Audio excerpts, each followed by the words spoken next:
আশুলিয়া ও ধামরাইতে অভিযান পরিচালনা করে ৬ রাউন্ড গুলি, ৫,০০০ পিস ইয়াবা ও ৫০ পুড়িয়া হিরোইনসহ ৪ মাদক ব্যবসায়ীকে আটক করেছে ঢাকা জেলা উত্তর গোয়েন্দা পুলিশের সদস্যরা। পরে তাদের বিরুদ্ধে মাদকদ্রব্য নিয়ন্ত্রণ আইনে মামলা দায়ের করে রিমান্ড আবেদন করে দুপুরে আদালতে পাঠানো হয়।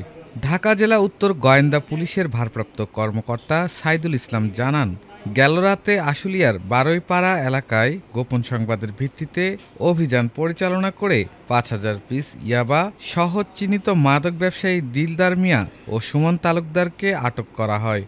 এছাড়া গোয়েন্দা পুলিশের অপর একটি দল আশুলিয়ার নবীনগর থেকে ৪ রাউন্ড গুলি ও ৫০ পুড়িয়া হিরোইনসহ মাদক ব্যবসায়ী জান্নাত হোসেন সোহাগকে আটক করে।